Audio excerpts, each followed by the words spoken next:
Leanne, thanks so much for chatting with us. What was the focus of this meeting between both premiers? Well, I think the premiers wanted to present somewhat of a unified front to put some pressure on the Carney government over control of their resources. They talked about the commonalities that the provinces share, but also their unique identities. They do say they are fully on board with the Carney government's Bill C5. And Smith said enough is enough. She actually thinks that it should go a little bit further. She said in order to provide more social programs, more revenue is needed, and that means more resource development. And what did Premier Smith have to say to the media and what she wants from Ottawa? Well, she reiterated some of the same talking points around the resource sector demands that she's made of the federal government. And those are things like removing the West Coast tanker ban, removing the emissions cap, canceling the net zero electricity regulations, and getting rid of the toxic label that is placed on plastics. And how about Premier Scott Moe? What did he want from Ottawa and have that done there?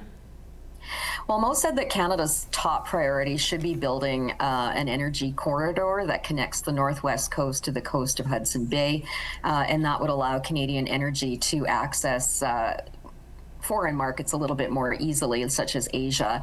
So that was his main thing.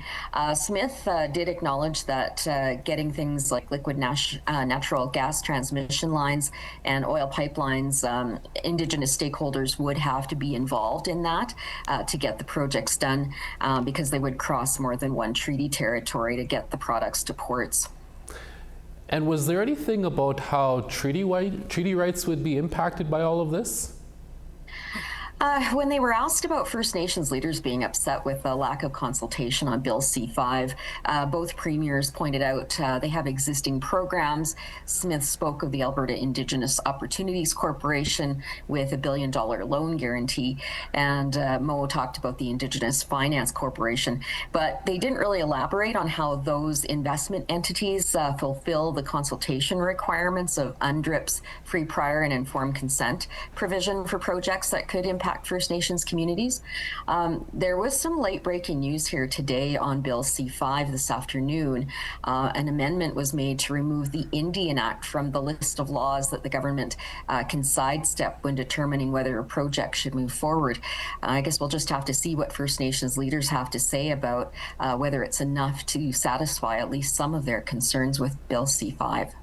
So they pointed out some existing First Nation programs, but made no specific reference to treaty rights. Was this because they weren't asked specifically?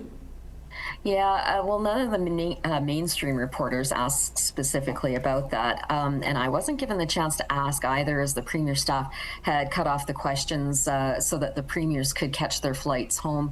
I have put those questions to the Premier staff to ask of them. And so I guess we'll just have to wait and see if they respond to that question. All right, we'll have to leave it there. That's Leanne Sanders reporting from Lloydminster. Thank you, Leanne. You're welcome.